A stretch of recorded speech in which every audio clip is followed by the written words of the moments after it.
I heard his scream before I heard the trees breaking, and even now, when I try to sleep, it's that moment that pulls me back to that night in the mountains of western Montana, kneeling in the snow with shaking hands and a radio pressed to my ear, listening to my hunting partner being dragged into the darkness by something I always said didn't exist.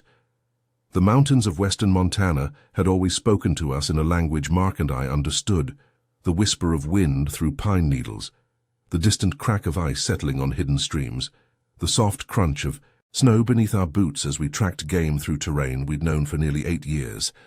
But that November night, as we shouldered our packs and headed deeper into the wilderness near Lolo National Forest, the mountains had fallen silent in a way that made my skin crawl.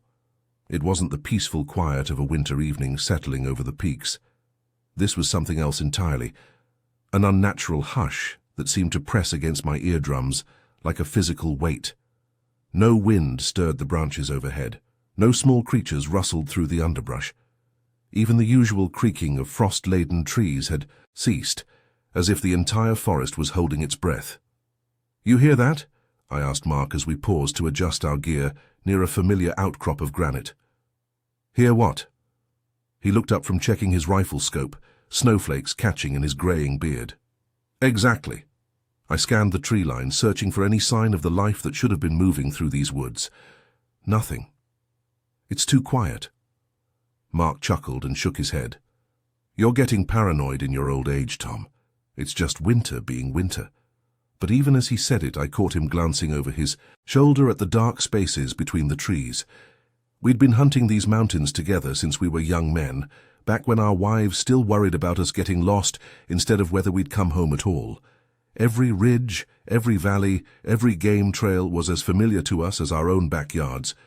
We knew the sounds this place made, the rhythms of its seasons, the way morning mist clung to the hollows, and how moonlight painted the snow-covered peaks silver. This felt wrong. Everything about it felt wrong.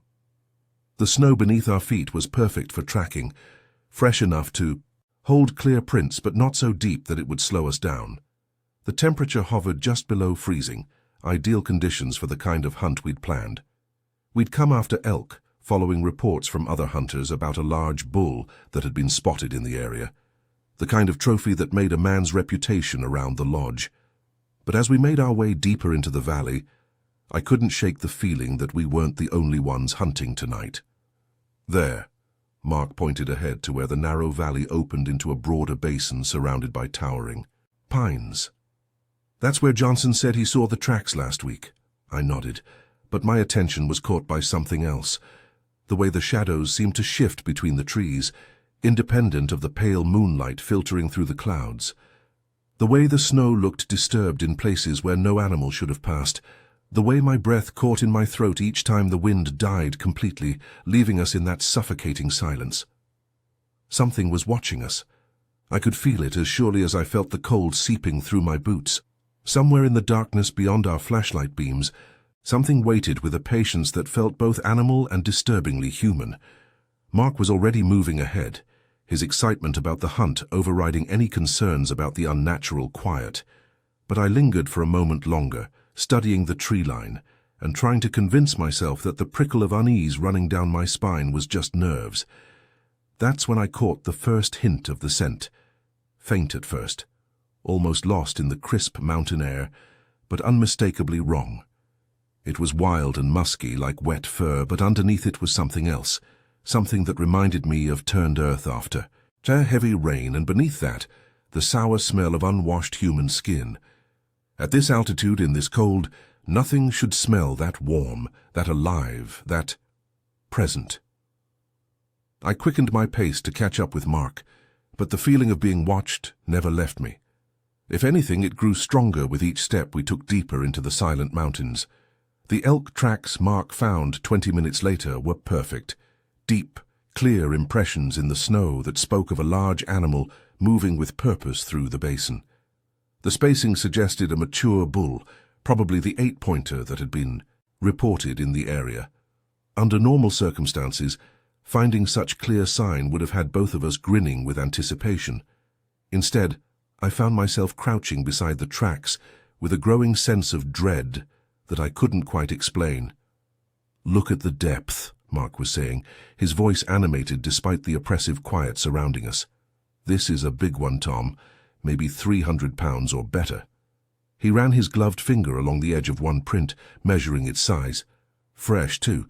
Can't be more than a few hours old. I nodded absently, but my attention was fixed on the area around the elk tracks. The snow here was different, not just from the animal's passage, but disturbed in ways that didn't make sense. There were patches where it looked compressed, as if something heavy had rested there, but the impressions were too large and too irregularly shaped to have come from the elk. Mark, I said quietly, pointing to a spot about 10 feet from the trail. What do you make of that? He followed my gaze to where the snow showed clear signs of disturbance, a rough circle perhaps 6 feet across, where something had definitely been present. But there were no clear prints, just the suggestion of weight and movement, as if whatever had made the impression had been deliberately careful not to leave identifiable tracks. Probably where he bedded down for a while, Mark said, but I could hear the uncertainty in his voice now. Elk will do that, especially if they're being cautious about something. But even as he said it, we both knew elk didn't rest like that. The disturbed area was too large, too chaotic. It looked more like the aftermath of a struggle, or like something had been waiting there, patient and motionless, for a very long time. That's when the smell hit me again, stronger this time. The wild musk was more pronounced, mixed with that earthy, turned soil odor and the increasingly distinct scent of unwashed human flesh. It was warm and heavy, completely at odds with the frigid mountain air, and it made my stomach clench with an instinctive revulsion I couldn't explain. "You smell that?" I asked, watching Mark's face carefully. He paused in his examination of the tracks and lifted his head, nostrils flaring slightly. I saw the moment the scent reached him, his expression shifted from concentration to confusion, then to something approaching disgust. "Jesus," he muttered, covering his nose with his sleeve, "what died out here?" But that was just it. It didn't smell like death. It smelled like something very much alive, something that had been moving through these woods recently enough to leave its scent hanging in the still air. Something that combined the wild smell of a predator with the unmistakable odor of human presence in a way that violated every natural law I understood. "Maybe we should head back," I said, surprising myself with the words. In all our years of hunting together, I'd never been the one to suggest retreat. "This doesn't feel right." Mark looked at me with raised eyebrows. "Are you serious? We finally find sign of the big one everyone's been talking about, and you want to pack it in because of a funny smell?" I wanted to tell him it was more than that. I wanted to explain about the oppressive silence, about the feeling of being watched, about the way the disturbed snow suggested something far larger and more dangerous than any elk. But standing there in the moonlight with my oldest friend looking at me like I'd lost my mind, the words seemed ridiculous. "It's just—" I started, then trailed off, studying the tree line again. Nothing moved among the shadows, but I could feel attention focused on us with an intensity that made my skin crawl. "Something's not right here, Mark. Every instinct I have is telling me we should leave." "Your instincts are telling you you're getting old," he said with a grin, but there was tension around his eyes now. He'd caught enough of the wrongness to be affected by it, even if he wasn't ready to admit it. "Come on, let's follow these tracks for a while and see where they lead. If we don't find anything in the next hour, we'll head back to camp." Against every survival instinct I'd developed in 40 years of hunting, I nodded. The elk tracks led toward a narrow draw between two ridges, winding through increasingly dense forest where the moonlight barely penetrated. As we followed the trail, the smell seemed to grow stronger, and the oppressive feeling of being observed intensified, until it felt like physical weight pressing down on my shoulders. Behind us, though I tried not to look back, I was certain I could see shapes, moving between the trees, shadows that shifted independent of the wind, staying just at the edge of visibility, watching, following, waiting for something I didn't want to imagine. The tracks were leading us deeper into the mountains, away from any easy escape route, and with each step the certainty grew that we weren't hunting anything at all. We were being hunted. We found them 30 yards past a fallen pine that had created a natural bridge across a small ravine, prints in the snow that made both Mark and me stop dead in our tracks. At first glance they looked almost human, but as we crouched down to examine them more closely, it became clear that whatever had made these impressions was something else entirely. "What the hell?" Mark whispered, his earlier bravado evaporating as he studied the marks. The prints were enormous, easily twice the size of my own boot and far too long to belong to any human, but they had the basic structure of a human foot: 5 distinct toe marks, an arch, a heel. The proportions were all wrong, though. The toes were too long, too spread apart, and at the end of each digit were deep puncture marks, in the snow where claws had dug into the frozen ground beneath. "Look at the depth," I said, my voice barely above a whisper. I didn't want to speak too loudly, didn't want to draw the attention of whatever had made these tracks. "Whatever this thing is, it's heavy. Really heavy." Mark nodded, his face pale in the moonlight. Each print was pressed deep into the snow, deeper than our own tracks, deeper than the elk prints we'd been following. But it was more than just weight. The impressions showed incredible force, as if each step had been driven into the ground with deliberate power. "And look at the spacing," I added, measuring the distance between prints with my rifle barrel. "It's walking upright, but the stride is too long for a human, way too long." The spacing between the footprints suggested something with legs far longer than any person, something that could cover ground with ease, that would have us jogging to keep up. But what really made my blood run cold was the way the tracks appeared to follow the elk trail we'd been tracking, paralleling it at a distance of maybe 20 feet. "It's been following the same elk," Mark said, voicing what we were both thinking. "But these prints are newer, made after the elk passed through." I stood up slowly, my knees protesting the cold and tension. The implications were sinking in, and I didn't like where my thoughts were heading. "Mark, I think we need to get out of here right now." But he was already moving forward, following the line of impossible footprints as they wound between the trees. "Hold on," he called back. "Look at this." Against every instinct screaming at me to run, I followed him to where he'd stopped beside a massive pine tree. The bark was shredded in long parallel gouges that started about 10 feet off the ground and ran down to eye level. The cuts were deep, deep enough to expose the lighter wood beneath the bark, and perfectly spaced like claw marks.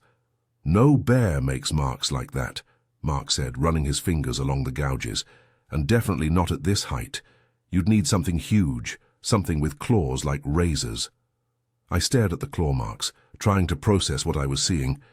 The spacing between the gouges suggested individual claws that were longer than my fingers, and the fact that they started so high up the tree meant whatever had made them could reach far above the height of any normal predator. "Maybe it was marking territory," I suggested, though the words felt hollow even as I spoke them. "Territory for what?" Mark's voice had lost all trace of excitement now. He was staring at the claw marks with the same growing horror I felt. "Tom, what kind of animal leaves tracks like a human, but marks trees like a grizzly?" I couldn't answer that question, because the only answers that came to mind belonged in campfire.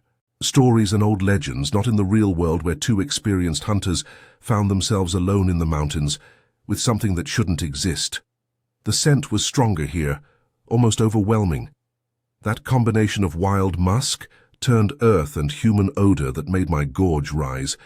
But now I could detect something else underneath it, the metallic smell of old blood, faint but unmistakable. Whatever this thing was, it had killed recently. "We're leaving," I said firmly, shouldering my rifle. "Now we can report this to the Forest Service, let them send someone out to investigate, but we are not staying." "Here another minute." For once, Mark didn't argue. He took one last look at the claw marks, then the impossible footprints leading deeper into the forest, and nodded. Yeah, you're right. This is way above our pay grade." But as we turned to retrace our steps back toward camp, I caught sight of something that made my heart skip. There, in the snow beside the tree, was another set of tracks. Not the strange humanoid prints we'd been studying, but the clear, unmistakable tracks of something moving on 4 legs. The size and spacing suggested a wolf, but larger than any wolf I'd ever seen sign of. The terrifying part wasn't just the size, It was the fact that these four-legged prints seemed to begin right where the two-legged prints ended, as if whatever we were dealing with had changed from walking upright to moving on all fours right beside this tree. I grabbed Mark's arm and pointed silently at the dual sets of tracks. He stared for a long moment, his face going ashen, then met my eyes with an expression of pure fear. "That's not possible," he whispered. But the evidence was right there in front of us, pressed into the snow with undeniable clarity. Something that could walk like a man and run like a wolf had been following the same elk trail we'd been tracking. And based on the freshness of the tracks, it was probably still out there somewhere in the darkness, moving through the forest with impossible speed and deadly purpose. As we hurried back toward camp, I couldn't shake the feeling that those claw marks on the tree weren't just territorial markings. They were a message, a warning. This was its domain and we were trespassing. The question that kept echoing in my mind as we navigated the moonlit forest was simple and terrifying. What happened to trespassers in the territory of something that could switch between human intelligence and predator instinct at will? We set up camp in what should have been a perfect spot, a small clearing on the slope above the narrow river, where the pine forest provided natural windbreak and the open sky allowed for good visibility. The moon wasn't full, but it cast enough pale light to create long shadows among the trees and illuminate the snow-covered ground with an ethereal glow that normally would have been beautiful. Tonight, every shadow looked like a potential hiding place for something that shouldn't exist. "Fire's burning clean," Mark said, settling down beside the flames with his coffee cup. His voice was steadier now that we were in a defensible position with good sight lines, but I could see the tension in the way he kept glancing toward the tree line. Should keep any predators at a decent distance. I nodded, but I wasn't sure our usual precautions would be effective against whatever we'd been tracking. The coffee warmed my hands through the metal cup, but did nothing to dispel the chill that seemed to come from inside my bones rather than from the mountain air. Our radio crackled with static, normal interference for this region where the peaks and valleys played havoc with transmission signals. But tonight, every burst of white noise made me jump, expecting to hear something trying to communicate through the electronic distortion. "Tom," Mark said quietly, staring into the flames. "Those tracks back there. I've been hunting these mountains for 8 years, and I've never seen anything like them. Neither have I." I took a sip of coffee and tried to organize my thoughts. The spacing, the size, the claw marks on that tree. It's like we're dealing with something that's part human, part animal. That's impossible. Is it? I met his eyes across the fire. We both saw the evidence. The two different sets of tracks coming from the same location, the way the prints showed it walking upright but also moving on 4 legs. Whatever made those tracks isn't following normal animal behavior. Mark was quiet for a long moment, staring into the darkness beyond our circle of firelight. "My grandfather used to tell stories," he said finally. "Old stories from before this area was developed. Native. Legends about things that lived in these mountains. Things that were neither fully human nor fully beast." I felt a chill that had nothing to do with the temperature. "What kind of things?" "Shapeshifters. Creatures that could take human form but retained animal instincts and appetites." He laughed, but there was no humor in it. "I always figured they were just campfire tales, you know? Stories to keep kids from wandering off into the woods alone." The radio crackled again, longer this time, and I could swear I heard something underneath the static. A low sound that might have been wind, through the trees, but had an organic quality that made my skin crawl. Mark reached over and adjusted the frequency, trying to clear the interference. "Maybe we should call this in," he suggested. "Let the Forest Service know there's something unusual out here." "And tell them what? That we found some tracks we can't identify?" I shook my head. "They'll think we're a couple of old hunters with overactive imaginations." But even as I said it, I was considering the option. The rational part of my mind insisted that there had to be a logical explanation for what we'd seen. Maybe an escaped animal from a zoo or private collection. Maybe tracks that had been distorted by wind and weather in ways that made them appear more unusual than they actually were. The problem was, I'd been tracking animals for most of my life, and I knew what I'd seen. Those weren't distorted normal prints. They were something else entirely. A sound from the tree line made both of us freeze. A low rumble that was almost below the threshold of hearing, felt as much as heard. It lasted only a few seconds, then faded into the oppressive silence that had blanketed the mountains since we'd arrived. "Wind?" Mark asked hopefully. I listened carefully but heard nothing that suggested air movement through the trees. The flames of our fire burned straight up without flickering, confirming the complete absence of any breeze. Whatever had made that sound, it hadn't been weather. "We should set up watches," I said, reaching for my rifle. 2 hours each. Nobody sleeps while the other person is out. Mark nodded grimly. "I'll take first watch. You try to get some rest." But rest was the last thing on my mind as I settled into my sleeping bag.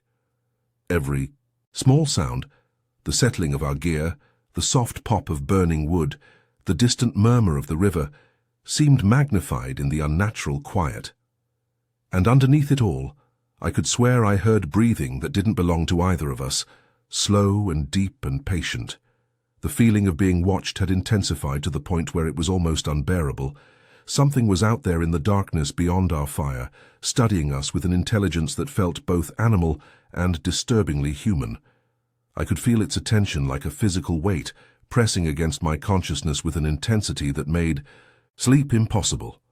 When I finally dozed off near the end of Mark's watch, my dreams were filled with yellow eyes gleaming in darkness and the sound of heavy footsteps that alternated between 2 legs and 4, circling our camp with predatory patience. I woke to Mark shaking my shoulder, his face tight with concern. "Your turn," he whispered. "And Tom, I think we're being watched. I've been seeing movement in the trees for the past hour. Nothing definite, just shapes that shouldn't be there." As I took over the watch, settling beside the dying fire with my rifle across my knees, I understood what he meant. The shadows among the trees seemed to shift independently of the moonlight, and every few minutes I caught glimpses of something large moving just at the edge of visibility. Whatever was out there, it was patient, it was intelligent, and it was waiting for something I didn't want to consider. The radio continued to crackle with intermittent static, but now the interference seemed almost purposeful, as if something was testing our communications, learning the rhythms of our technology.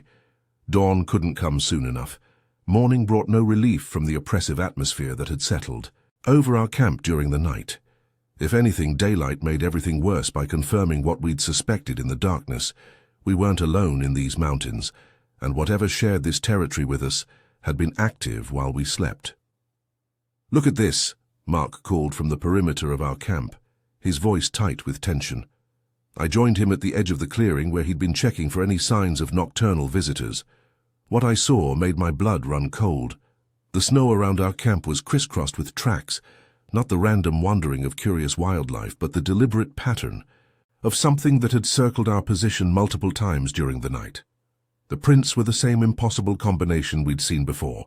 Sometimes the elongated human-like footprints with their disturbing claw marks, sometimes the larger-than-normal 4-legged impressions that suggested a wolf of impossible size. But what made my hands shake as I studied them was how close they'd come to our sleeping area. Some of the tracks were less than 10 feet from where we'd been lying in our sleeping bags, completely vulnerable.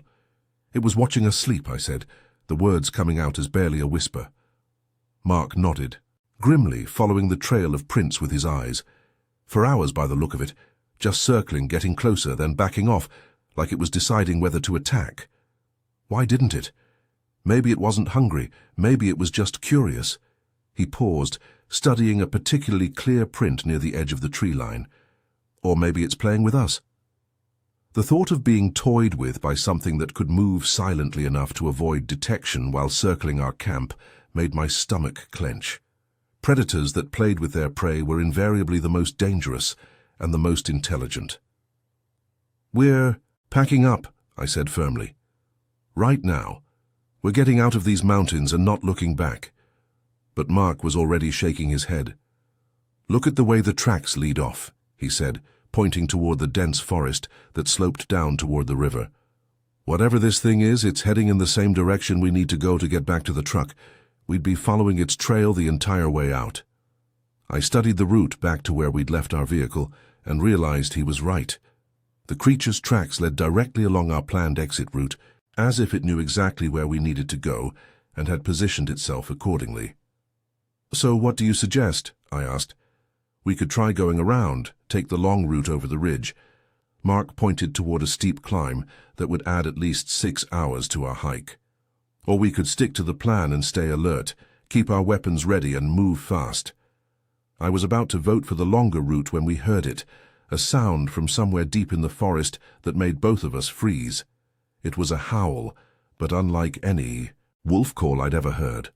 Too long, too varied in pitch, and with an almost musical quality that suggested something trying to communicate rather than just expressing territory or calling to a pack. The howl rose and fell for nearly 30 seconds, echoing off the peaks around us in a way that made it impossible to determine the exact source. But when it finally faded, it was followed by another sound that made my blood turn to ice. Something that might have been an echo of the howl, but sounded disturbingly like a human voice calling for help. "Did you hear that?" Mark asked, his face pale. I nodded, straining to listen.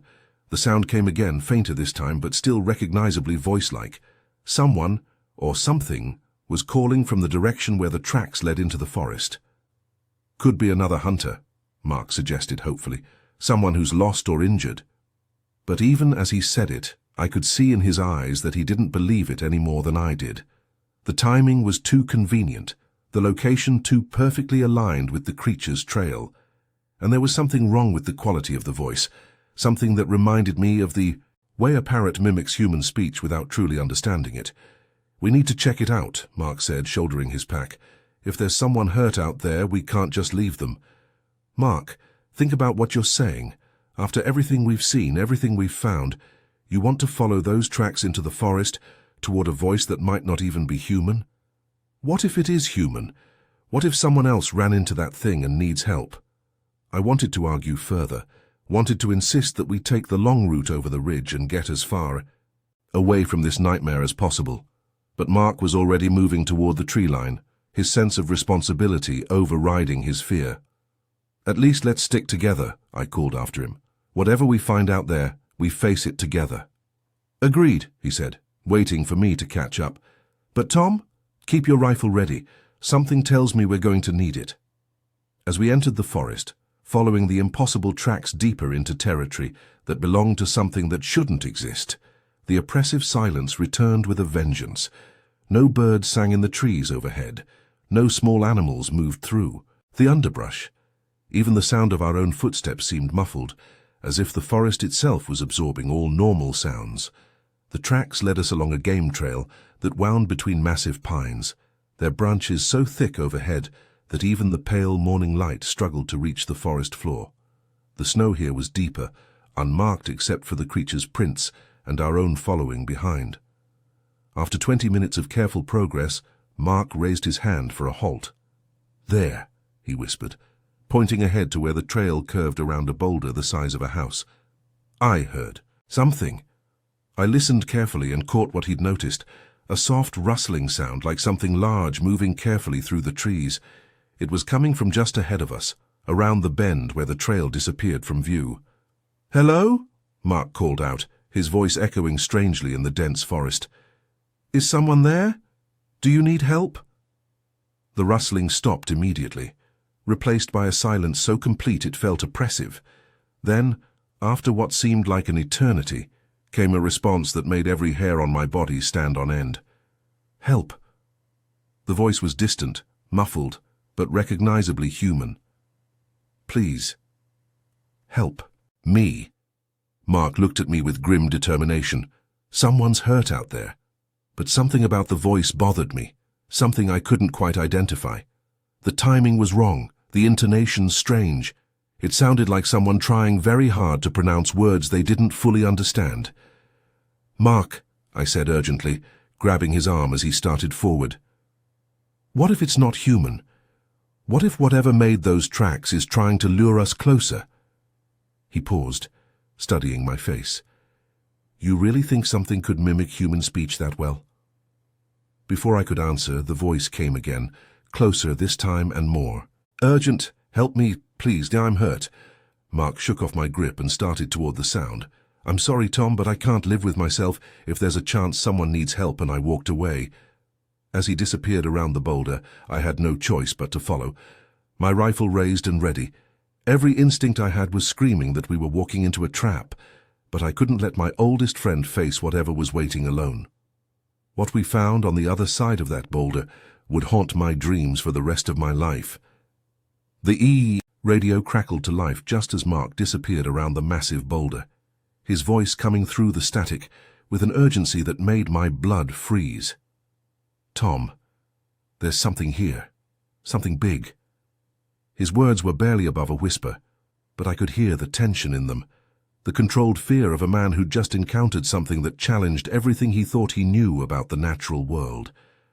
I quickened my pace, rounding the boulder with my rifle raised, expecting to find him face to face with whatever had been making those impossible tracks.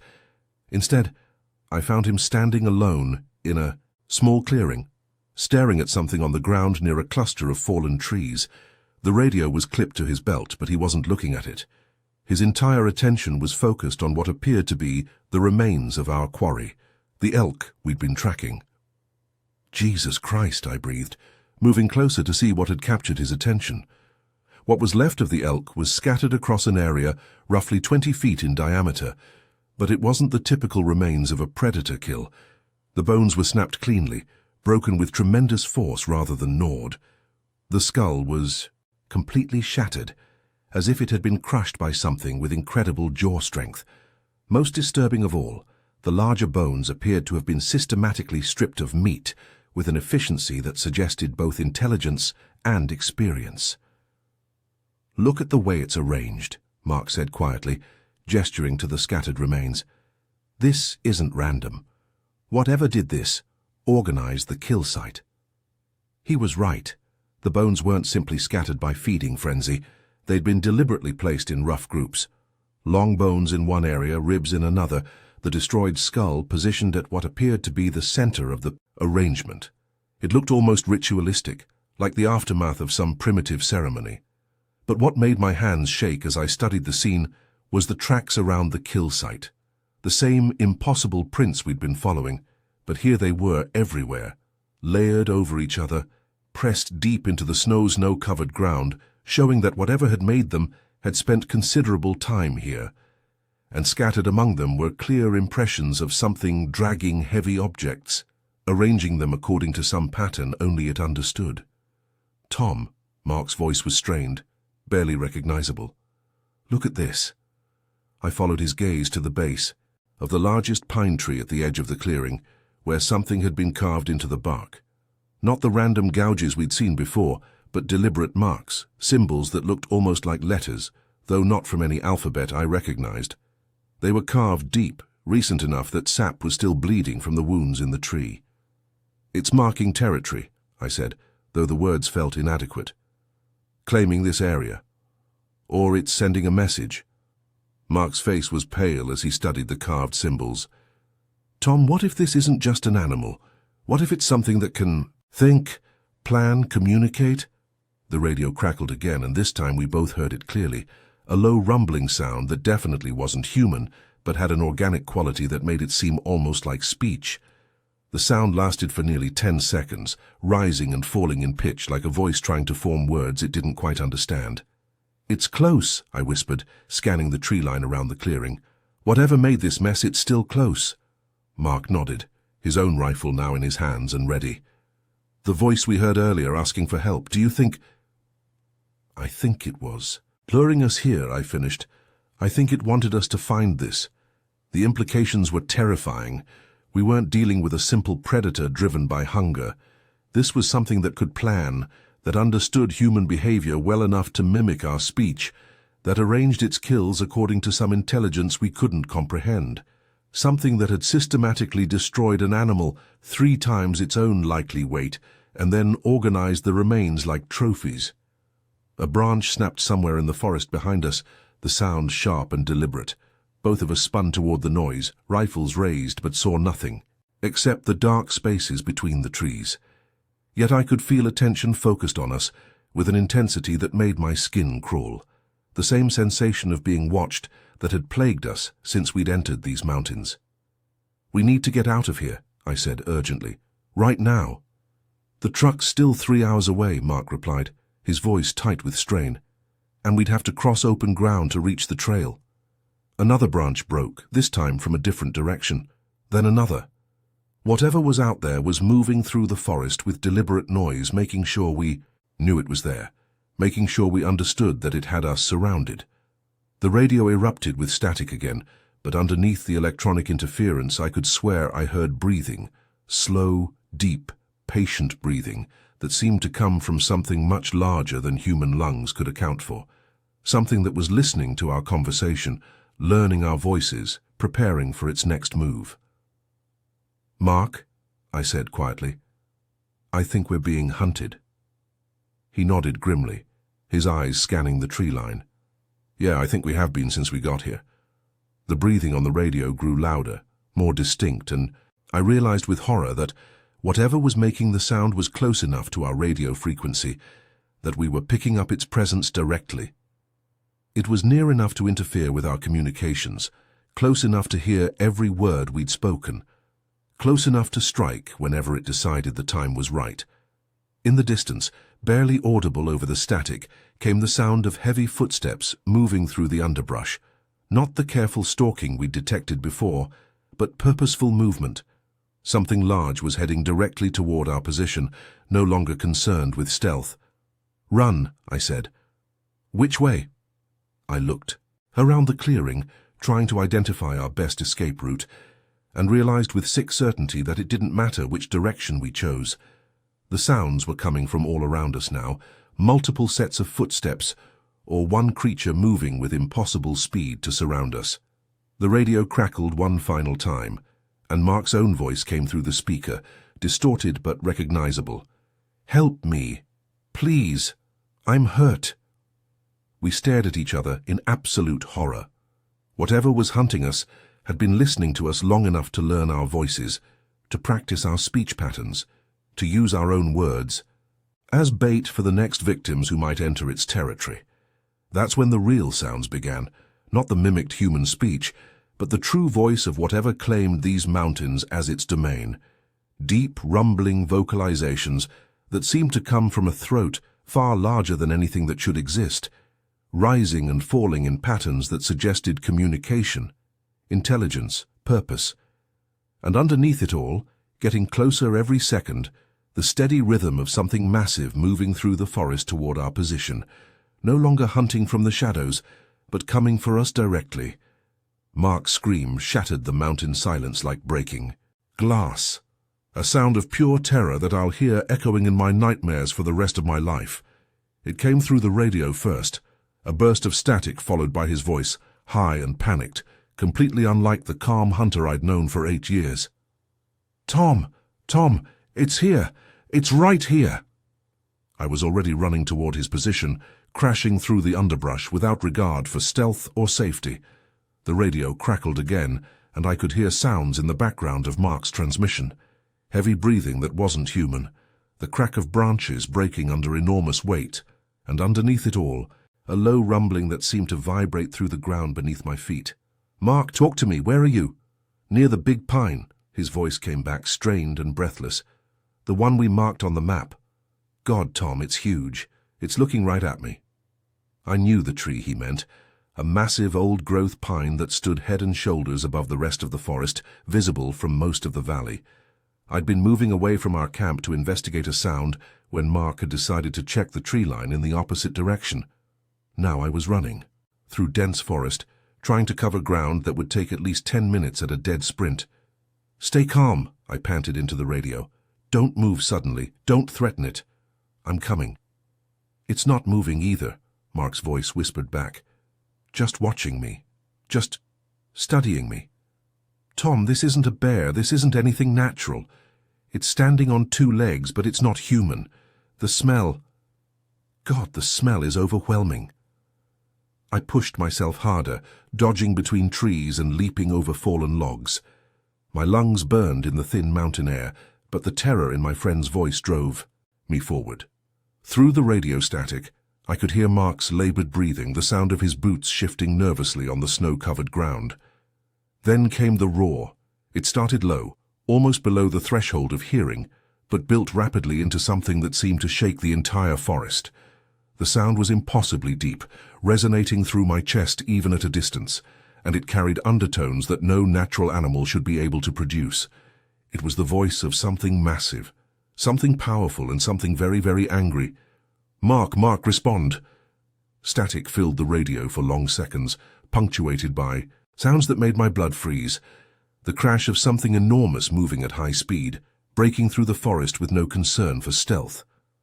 Mark's voice came back in fragments, broken by interference and distance. "It's moving. So fast. How is something that big?" "Tom, it's coming your way." "What do you mean it's coming my way?"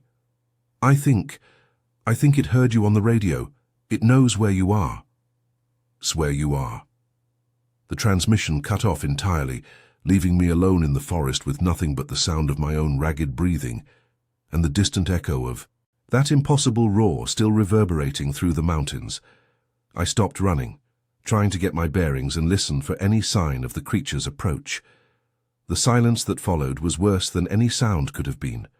No birds, no small animals, no wind in the trees, just the oppressive quiet of a forest holding its breath, waiting for something terrible to happen. Then I heard the footsteps. They started as a distant rhythmic thudding, like a massive heartbeat reverberating through the ground.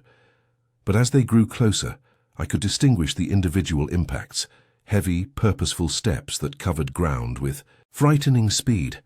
Something was moving through the forest toward my position, and based on the spacing of the impacts, it was traveling in huge strides that no normal animal could manage. "Mark, do you copy?" I whispered into the radio, but got only static in response. The footsteps were getting closer, accompanied now by the sound of branches snapping and trees creaking under tremendous weight. Whatever was approaching wasn't trying to move quietly anymore. It knew where I was, and it was coming directly for me with the confidence of an apex predator that had never encountered anything capable of threatening it. I raised my rifle, trying to determine the best defensive position among the trees around me. But as the sounds grew nearer, I realized the futility of trying to fight something that could move with such speed and power. This wasn't a creature that would be deterred by a single hunter with a hunting rifle. The radio crackled one last time, and Mark's voice came through, distorted but urgent. "Tom, get out of there. It's not just big, it's smart. It's been herding us, separating us. Whatever you do, don't let it corner you." The transmission cut off in a burst of static, and the forest fell silent except for those massive footsteps, now close enough that I could hear the creature's breathing between impacts, deep, deliberate inhalations that seemed to draw in far more air than any normal lung capacity could handle. Then, from somewhere very close in the dense forest ahead of me, came a sound that stopped my heart completely.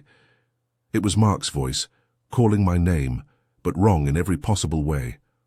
The tone was too flat, the pronunciation slightly off, like someone trying to speak a language they'd only recently learned. Tom, help me." But Mark's voice was coming from behind me, where I'd left him near the big pine. This voice was ahead of me in the direction the creature had been moving, which meant that whatever was out there had learned to mimic human speech well enough to use my friend's voice as bait. That's when I understood the true scope of what we were dealing with. This wasn't just a large predator. This was something intelligent enough to learn, to plan, to use our own communication against us. Something that had been listening to our radio conversations, practicing our voices, preparing to use our friendship as a weapon. The fake voice called again, closer this time and more urgent. "Tom, I'm hurt. Please, I need help." But even as it spoke, I could hear the real Mark's voice faintly in the distance, shouting my name in genuine panic. Whatever had separated us was now using his voice to draw me deeper into the forest, away from any chance of reunion or mutual defense. I turned and ran toward the sound of the real Mark's voice, abandoning all pretense of hunting or defensive positioning. This had become about pure survival, about getting back to my friend before the thing in the forest could complete whatever predatory plan it was executing. Behind me, the fake voice called once more, and this time there was no attempt to hide the malevolent intelligence underneath the mimicry. The words were Mark's, but the tone carried something cold and hungry and utterly inhuman. "Tom, don't run. I just want to play." When I finally reached the area where I'd last heard Mark's real voice, what I found made my blood turn to ice. The snow around the massive pine was churned into chaos, deep furrows where something heavy had been dragged, scattered equipment that had been torn from a pack, and at the center of it all, a single boot that I recognized as Mark's. "Mark!" I shouted into the forest, no longer caring about stealth or drawing attention to myself. "Mark, where are you?" My voice echoed back from the surrounding peaks, but the only response was that oppressive silence that had blanketed these mountains since we'd arrived. I circled the disturbed area, trying to read the story told by the trampled snow and scattered gear, but what I saw defied everything I thought I knew about. Predator behavior. The drag marks were massive, deep grooves in the snow that showed where something incredibly heavy had been pulled across the ground with tremendous force. But they weren't continuous. Instead, they appeared in sections, as if whatever was being dragged had been lifted periodically, carried for short distances, then dragged again. More disturbing were the tracks around the disturbance, the same impossible footprints we'd been following, but here they were layered over each other in patterns that suggested the creature had spent significant time at this location. Some prints showed it moving on 2 legs, others on 4, and the transition between the two seemed to happen without any logical pattern. "Oh God, Mark," I whispered, kneeling beside a dark stain in the snow that could only be blood.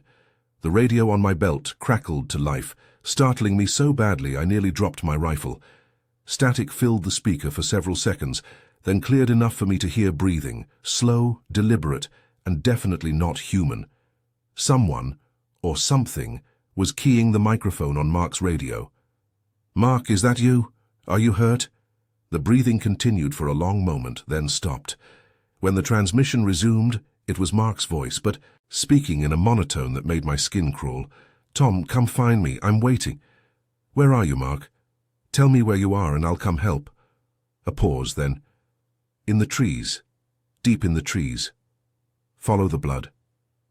I looked around and saw what the voice meant. Leading away from the disturbance was a clear trail, not just drag marks but droplets of blood spattered on the snow, visible even in the dim light filtering through the forest canopy.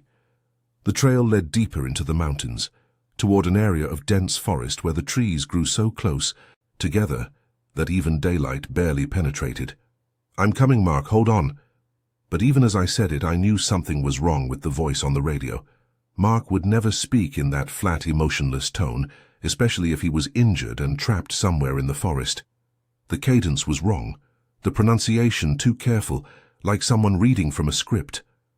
I followed the blood trail anyway, because what choice did I have? If there was even a chance my friend was alive out there, I had to try to reach him. But I kept my rifle ready and stayed alert for any sign that I was walking into a trap. The trail led through increasingly dense forest, winding between massive pine trunks and over fallen logs that created natural barriers and blind spots. The blood drops were spaced irregularly, sometimes clustered together as if from a wound that was bleeding heavily, sometimes separated by yards of clean snow. After 20 minutes of careful tracking, I realized the blood trail was leading me in a rough circle, winding through the forest in a pattern that would eventually bring me back toward the area where I'd started. But not directly. This was a meandering route that took me through the densest, most isolated parts of the forest, places where escape would be difficult and help impossible. The radio crackled again. "Tom, you're close. So close. Mark, keep talking so I can find you. Are you hidden somewhere? Can you see me?" "I can see you." The voice was still wrong, still too flat and careful. "You're walking in circles." I stopped dead, looking around at the trees surrounding me. If Mark could see me, where was he? I'd been following the blood trail for nearly half an hour and should have found him by now if he was injured and stationary. That's when I noticed the footprints around my current position. Not my own tracks from following the trail, but the same massive, impossible prints we'd been encountering throughout our hunt. They circled the area where I was standing, as if something had been moving around this spot repeatedly, watching, waiting. "Mark, something's wrong here." The radio voice. "Is that really you?" Silence for a long moment, then laughter. Not Mark's laugh, but something that started human and degraded into something else. Something that belonged to a throat, not designed for human speech. The sound raised every hair on my body and sent adrenaline flooding through my system. "Smart," the voice said, and now it made no attempt to sound like Mark. It was deeper, rougher, with undertones that no human vocal cords could produce. Very smart, but not smart enough. I raised my rifle, scanning the tree line around me, but saw nothing except shadows and the spaces between massive tree trunks. Whatever was speaking through the radio could see me, but I couldn't see it. It had led me through the forest like a predator driving prey toward a kill zone. "Where is Mark?" I demanded. "What did you do with him?" The radio was silent for several seconds, then Mark's real voice came through, but faint and distant, as if the transmission was coming from far away. "Tom, run. Don't try to find me. It's not what we thought." The transmission cut off abruptly, replaced by that inhuman laughter and a sound like static mixed with growling. Whatever had Mark was close enough to interfere with radio communications, close enough to have been monitoring our conversations since we'd entered its territory. I started moving, no longer following the blood trail, but heading directly toward what I hoped was the way out of the forest. Behind me, I could hear something large moving through the trees, not the careful stalking we'd detected before, but purposeful movement that matched my pace exactly. It was following me, letting me know it was there, confident in its ability to run me down whenever it chose. The hunt had moved into its final phase, and I was no longer the hunter. I was the prey. The radio crackled one more time. "Tom, this is fun, but I'm getting hungry." I saw it between two massive pine trees perhaps 50 yards ahead of me on the trail, a silhouette that shouldn't exist, standing motionless in a patch of pale moonlight that filtered through the forest canopy. At first, my mind refused to process what I was looking at, trying to force the impossible shape into familiar categories, bear maybe, or a person in heavy winter clothing. But as my eyes adjusted and the details became clear, I felt my worldview shatter completely. The creature was enormous, taller than any man when standing upright, but with proportions that belonged to no animal I'd ever encountered. Its shoulders were massive, supporting arms that hung nearly to its knees, ending in hands that seemed to combine the worst aspects of human and animal anatomy. The torso was barrel-shaped, suggesting lung capacity far beyond normal human limitations, and covered in coarse fur that looked almost black in the dim light. But it was the head that made my hands shake as I raised my rifle. The skull was elongated, like a wolf's, but larger, and with a pronounced brow ridge that suggested something capable of complex thought. The ears were pointed and mobile, constantly adjusting to track sounds I couldn't detect. And the eyes. The eyes were what convinced me I was looking at something that had never been fully animal. They reflected the moonlight with an amber glow that spoke of nocturnal adaptations, but behind that glow was an intelligence that felt distinctly, terrifyingly human. This wasn't the mindless hunger of a predator. This was the focused attention of something that could think, plan, and reason. The creature's breathing was visible in the cold air, each exhalation producing clouds of vapor that seemed far too warm and substantial for the frigid temperature.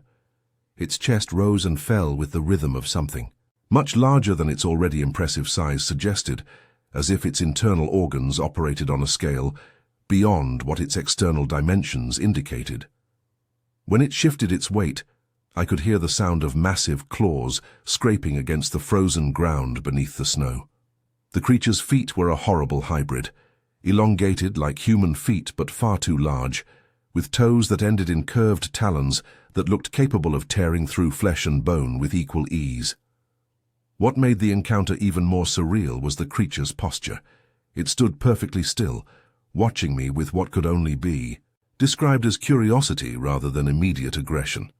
Its head was tilted slightly, like a dog trying to understand a new sound, and I had the disturbing impression that it was studying me the same way I might examine an interesting insect. The silence stretched between us, broken only by the sound of its breathing and the rapid hammering of my own heart. I kept my rifle trained on its center mass, but at this distance I wasn't sure any weapon I carried would be effective against something of that size and apparent density. Then it moved. The motion was fluid, and wrong. A shifting from 2 legs to 4 that happened so smoothly, it seemed like the creature's natural state was somewhere between human and animal.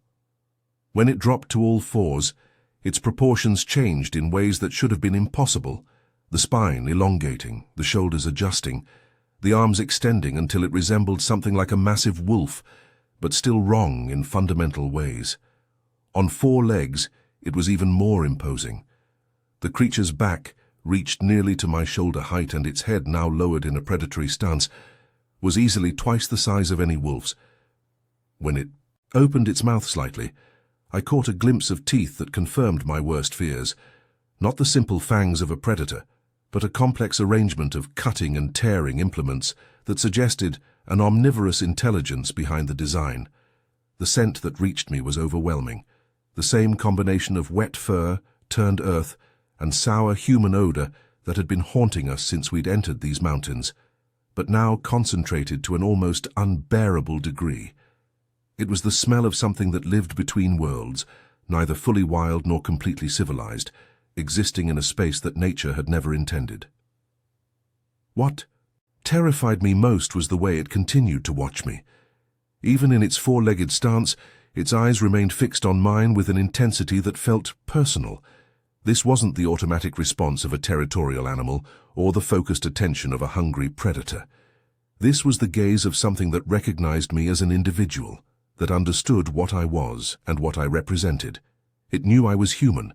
It understood that I was intelligent, that I could use tools, that I posed a potential threat despite my smaller size. And it was completely unafraid. The creature took a single step forward, its massive paws making no sound on the snow-covered ground, despite their obvious weight. The movement was deliberate, controlled, like a chess player advancing a piece with complete confidence in the eventual outcome.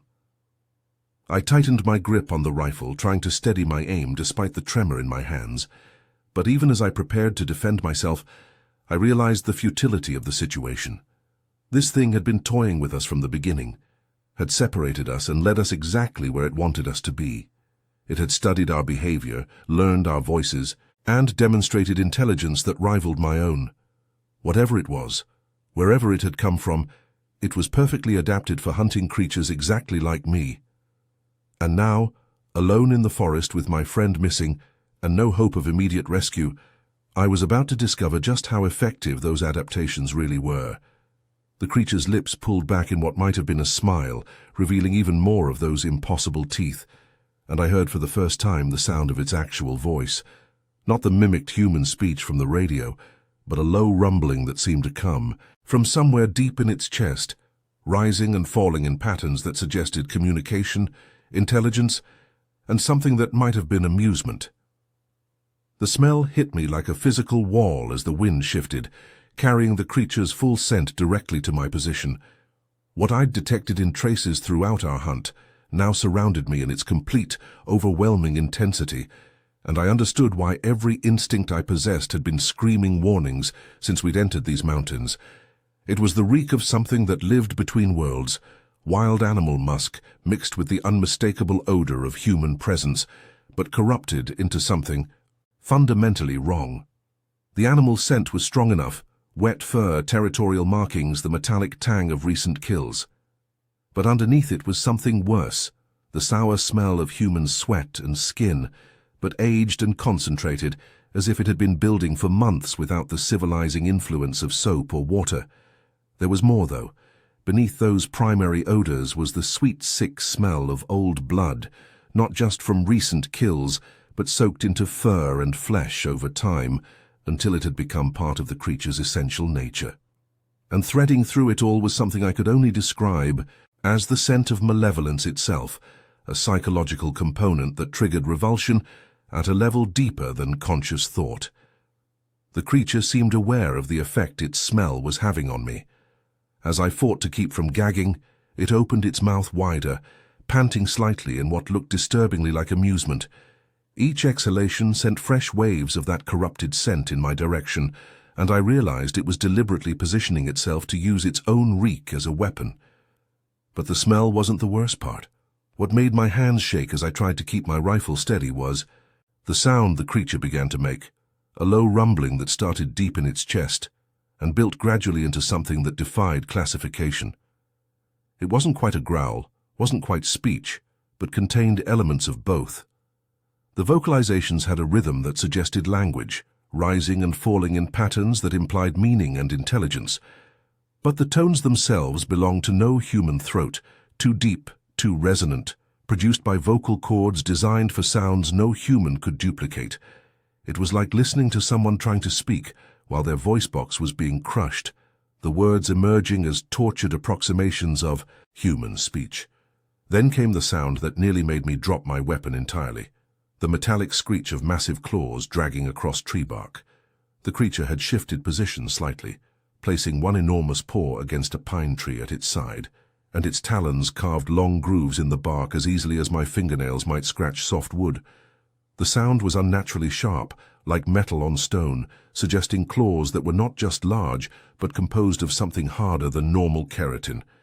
Each individual talon was clearly visible now in the moonlight, curved, yellowed implements that looked more like surgical tools than natural appendages, each one easily the length of my index finger and sharp enough to part flesh like paper. I could see where those claws had been used recently. The tree bark wasn't just scratched, but systematically shredded, carved with the same deliberate precision I'd seen at the creature's kill sites.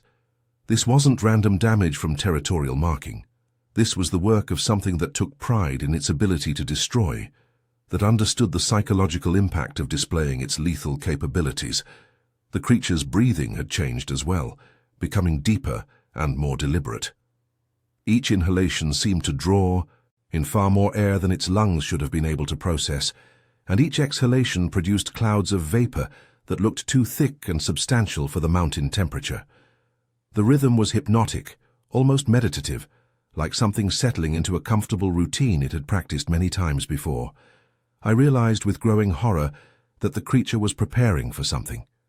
Its posture was shifting subtly, weight redistributing in ways that suggested it was gathering itself for sudden movement. The casual observation period was ending, and whatever came next would happen with the lightning speed and overwhelming force that this thing's physiology made possible. The worst part was the intelligence behind those amber eyes. This wasn't the mindless aggression of an animal driven by hunger or territory. The creature was evaluating me, studying my reactions, learning from my behavior in real time. It could see my fear, could smell the adrenaline flooding my system, and was using that information to refine its approach. When it finally moved its head, the motion was subtle but deliberate, a slight tilt that brought its massive skull into perfect alignment with my position. The message was unmistakable. It had finished its observation period and made its decision. Whatever happened next would be entirely on its terms. The scent grew stronger as it shifted position again, and I caught new components in the complex mixture, traces of other humans, old fear and fresh terror that had been absorbed into its fur and flesh over time. This creature had encountered people before, had hunted them, had learned their scents, and incorporated them into its own olfactory signature. I was just the latest in a series, another data point in its ongoing education about human behavior and capabilities. The realization that I was facing something with extensive experience hunting my own species made my grip on the rifle slippery with nervous sweat. The creature's mouth opened wider, revealing the full arrangement of its impossible teeth, and from its throat came a sound that froze my blood. A low, rumbling vocalization that was unmistakably an attempt at human speech, but filtered through anatomy that had never been designed for words. Hungry, it said, the word distorted but recognizable. So, hungry. The voice that emerged from the creature's throat was Mark's, but wrong in every possible way that mattered. The words were his, the cadence familiar from 8 years of hunting conversations, but filtered through an anatomy that had never been intended for human speech. Each syllable was slightly elongated, pronounced with exaggerated care by something that had learned language through observation rather than natural development. "Tom," the creature said, using my friend's voice while its amber eyes remained fixed on mine. "Tom, help me. I'm hurt." The psychological impact was devastating. Hearing Mark's voice coming from that impossible throat, seeing those massive jaws shape words that belonged to my oldest friend, created a cognitive dissonance that made rational thought almost impossible. My brain knew that Mark was gone, that this thing was using his voice as bait, but the emotional recognition was too strong to ignore completely. "Please," it continued, and now I could hear the subtle wrongness that had bothered me during the earlier radio transmissions. The creature was too careful with pronunciation, too deliberate with intonation, like an actor reading lines they'd memorized but never truly understood. "I need help." Something attacked me. The worst part was how accurately it had captured not just Mark's voice but his speech patterns. The slight pause before "something attacked me" was exactly the way Mark hesitated when he was trying to downplay an injury or avoid worrying others. The creature had been listening to us long enough to understand not just what we said, but how we said it. I forced myself to speak, though my voice came out as barely a whisper. "You're not Mark." The creature tilted its massive head, studying me with those terrifyingly intelligent eyes. When it spoke again, it abandoned Mark's voice entirely, returning to its own distorted vocalizations that sounded like words being forced through a throat designed for other purposes. "Smart," it said, the word emerging as a low growl that somehow managed to convey meaning. "Smarter than most." "What did you do with him?" I demanded, trying to keep my rifle trained on its center mass despite the tremor in my hands. "Where is Mark?" The creature's mouth opened in what might have been a smile, revealing row upon row of those impossible teeth. When it spoke again, it was using a different voice. Not Mark's, but someone else's. Someone I didn't recognize, but who had clearly begged for their life in this same forest at some point in the past. "He's safe," it said in the stranger's voice, a tone filled with false reassurance. "He's waiting in the dark." Then it switched voices again, this time to what sounded like a young woman, speaking words that made my blood freeze. "Please don't hurt me. I have children. Please." Each voice was perfect in its own terrifying way, captured with the precision of a recording device, but delivered through anatomy that should never have been capable of such mimicry. The creature wasn't just intelligent. It was a master predator that had learned to use its victims' own words and voices as weapons against future prey. "How many?" I asked, though I wasn't sure I wanted to know the answer. "How many people have you killed?" The creature considered this question with what appeared to be genuine thoughtfulness, its head tilting first one way, then the other. When it finally responded, it cycled through a dozen different voices in rapid succession. Men, women, children, elderly people, each one speaking the same word. Enough. The voices overlapped and blended together into a chorus of the dead, a collection of final words and desperate pleas that the creature had preserved like trophies. The psychological impact was overwhelming, an audio catalogue of human terror that spoke to years of predation in these mountains. "You hunt people," I said, and it wasn't a question. "Hunt everything," the creature replied in its own distorted voice. "But people are special. People think, people plan, people taste, different." The way it emphasized the word taste made my stomach clench with revulsion. This wasn't just about territorial behavior or simple predation. The creature derived pleasure from hunting intelligent prey, from the complex challenge that human victims provided. I started. "The voices stay." It finished, switching briefly to what sounded like an elderly man before returning to its own speech. "Always stay. Part of. Me to part of the hunt." I realized with growing horror that every person who had disappeared in these mountains over the years, the hikers who'd never returned, the hunters who'd vanished without a trace, the campers whose disappearances had been attributed to accidents or animal attacks, they were all there in the creature's collection of voices. It had preserved something essential from each victim, carrying their final words and desperate pleas as a permanent reminder of its successful hunts. "Mark is still alive," I said, though it came out more as a question than a statement. The creature's response was to cycle through Mark's voice, saying different things. "Help me. Tom, where are you? Something's wrong here. I can't feel my legs. Tom, run." Each phrase was delivered with perfect emotional accuracy, but in the wrong sequence, like fragments of a conversation that had been recorded and was now being played back at random. It was clear that the creature had been listening to Mark for some time, collecting his words and reactions for future use. "Where is he?" I demanded again. The creature gestured with one massive claw toward the deeper forest, never taking its eyes off me. "Close," it said, in its own voice. "Very close, still making sounds, still warm." The implication was clear. Mark was alive somewhere nearby, probably injured and trapped, being kept fresh for when the creature decided it was time to feed. I was the immediate entertainment, the intellectual challenge that made the hunt interesting, but Mark represented the eventual meal. "Let him go," I said, raising my rifle to aim directly at the creature's head. "Let him go and we'll leave your territory. We won't come back." The creature's response was laughter, not human laughter, but a sound that started in its chest and built into something that belonged in nightmares. When the sound finally faded, it spoke one final time in a voice that was unmistakably its own, no longer bothering with human mimicry. "No one leaves," it said. "No one ever leaves." That's when I finally understood the full scope of what we'd stumbled into. This creature didn't just hunt in these mountains, it owned them. Every disappearance, every unexplained accident, every person who'd entered this territory and never returned had been its handiwork. We weren't the first to discover its existence, but we were about to join the collection of voices it had, assembled over what might have been decades of predation.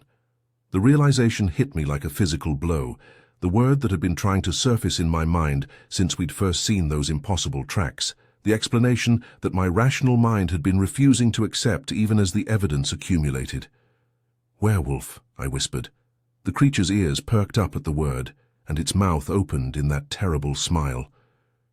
"Yes," it said in a voice that combined human intelligence with animal satisfaction. "Finally, you understand." The gunshot echoed across the mountains like thunder, the sound reverberating off the peaks, and ridges in waves that seemed to go on forever. I'd fired without conscious thought, some primitive survival instinct overriding my paralyzed fascination with the impossible creature standing before me. The bullet caught it high in the shoulder, spinning it partially around and eliciting a roar of surprise and pain that shook snow from the pine branches overhead. But even as the werewolf, I could finally name it now, could finally acknowledge what I was seeing. Staggered from the impact, I knew the wound wasn't enough. Something that size, with that bone density and muscle mass, would need far more than a single rifle bullet to bring it down. I'd bought myself seconds at most.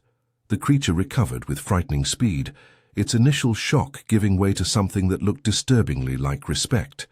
It studied the wound in its shoulder with what appeared to be curiosity rather than pain, then fixed me with those amber eyes that now held a new intensity. "Good," it said in its own distorted voice. "Very good. You fight. Makes it better." I was already moving, crashing through the underbrush toward where I hoped Mark might be located. Behind me I could hear the werewolf following, but it wasn't pursuing with the desperate speed I'd expected. Instead, its movement was deliberate, almost leisurely, like a predator that knew its prey had nowhere to run. The forest seemed to work against me as I fled, branches catching at my clothing, roots trying to trip me, the uneven ground conspiring to slow my escape. But the worst part was the sound of the creature behind me, not the four-legged gallop I'd anticipated, but something far more unsettling. It was alternating between 2 and 4 legs as it moved, switching between human-like running and wolfish loping with fluid grace that should have been impossible. The sound pattern changed constantly, the heavy footfalls of something running upright, then the rapid patter of 4 paws, then back to bipedal movement. It was like being chased by something that couldn't decide what form it wanted to maintain. "Tom?" Mark's voice called from somewhere ahead of me, but I'd learned to distrust any voice in this forest. "Tom, over here." This time, though, the voice had the right emotional quality. Real fear, real urgency. None of the careful pronunciation that had marked the creature's mimicry. I changed direction toward the sound, praying that I was following my friend's actual location rather than another trick. I found him 20 yards later, trapped beneath a fallen tree that had pinned his legs but hadn't crushed them completely. His face was pale with pain and cold, but his eyes were alert and focused. Most importantly, he was alive. "The radio," he gasped as I dropped beside him. "It's been playing with the radio, using our voices. How did you find me?" "Lucky guess," I said, examining the tree that held him trapped. "It was too large for me to move alone, but there might be enough room to pull him free if we worked together." "Can you feel your legs?" "Yeah, they hurt like hell, which means they're not broken." "Tom, what is that thing?" "I saw it clearly when it grabbed me, and it's not natural." "Werewolf," I said simply, no longer caring how crazy the word sounded. "It's a genuine, honest-to-God werewolf." Mark stared at me for a moment, then nodded grimly. "That actually makes sense. Explains the tracks, the intelligence, the way it's been hunting us." He paused, listening to the sounds of movement in the forest around us. "It's close, isn't it?" I nodded, working to clear debris from around his trapped legs. "Very close. It shot me and now it's tracking us. I think it's treating this like a game." "Can you get me out of here?" "I'm trying." But even as I said it, I could hear the creature approaching through the trees. It had given up any pretense of stealth, moving with casual confidence through the forest. It knew we were trapped, knew we couldn't escape, and was simply taking its time to enjoy the final moments of the hunt. "Tom," Mark said quietly, "if you can't get me free, you need to leave me and run." "Not happening." "Listen to me," he insisted, gripping my arm with surprising strength. "That thing has been playing with us since we got here. It separated us on purpose, led us where it wanted us to go, studied our behavior. This is what it does. It hunts intelligent prey because it enjoys the challenge." I could see the werewolf now, moving between the trees with that fluid alternation between 2 legs and 4. Sometimes it looked almost human in the moonlight, a large man moving with unusual grace. Other times it was clearly animal, a massive wolf with proportions that belonged in nightmares. "There's something else," Mark continued urgently. "While it had me trapped, I could hear other voices in the distance, human voices, calling for help. Tom, I don't think we're its only prisoners. I think it keeps people alive for a while, uses them as bait for others." The implications of what he was saying hit me like a physical blow. If the werewolf had other captives, then our situation was even worse than I'd imagined. We weren't just dealing with a single predator, but with something that maintained a systematic hunting operation in these mountains. "We're getting out of here," I said firmly, redoubling my efforts to free Mark from the fallen tree. Both of us. But the werewolf was close enough now that I could hear its breathing, that deep, deliberate rhythm that spoke of something much larger than human lung capacity. When it finally emerged into the small clearing where Mark was trapped, it moved with the confidence of a predator that had successfully cornered its prey. It stood on 2 legs, towering over both of us, its massive head tilted slightly as it studied our situation with obvious satisfaction. When it spoke, it used its own voice rather than any of its collected mimicry. "Touching," it said, the word emerging as a low growl.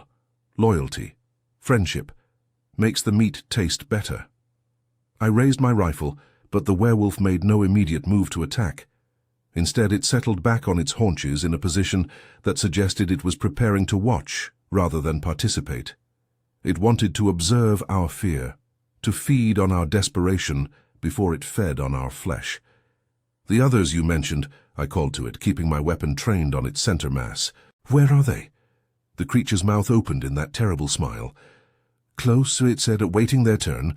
"Some for days, some for weeks. One for months." I felt my blood freeze. Months!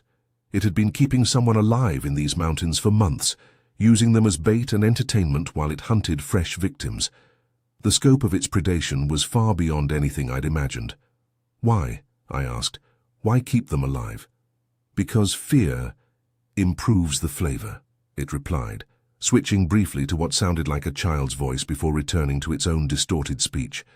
Because hope is delicious. The werewolf settled more comfortably, clearly prepared to wait and watch as we struggled with our impossible situation. It had all the time in the world, and it intended to savor every moment of our growing desperation. But as I looked down at Mark's trapped legs, and then back at the creature that had been systematically hunting humans in these mountains for years, I made a decision. Whatever happened next, I wasn't going to give this thing the satisfaction of watching us die slowly. I had one more bullet in my rifle, and if I couldn't kill the werewolf, I could at least deprive it of its twisted entertainment. The question was whether I could find the courage to use it when the time came, or whether the creature's psychological warfare would break me first. In the distance, carried on the mountain wind, I could hear other voices calling for help. The werewolf's previous victims still alive, still hoping for rescue that would never come. Unless I could find a way to break the cycle of predation that had claimed these mountains, Mark and I would soon be adding our own voices to that desperate chorus. The werewolf heard them too, and its smile widened as it settled in to watch the next phase of its carefully orchestrated hunt begin. But I wasn't finished fighting yet. Not while Mark was still alive, not while those other voices still echoed through the forest, and not while the creature that had terrorized these mountains for years sat confidently within range of my rifle. The real hunt was just beginning. Buddy, sweet dreams.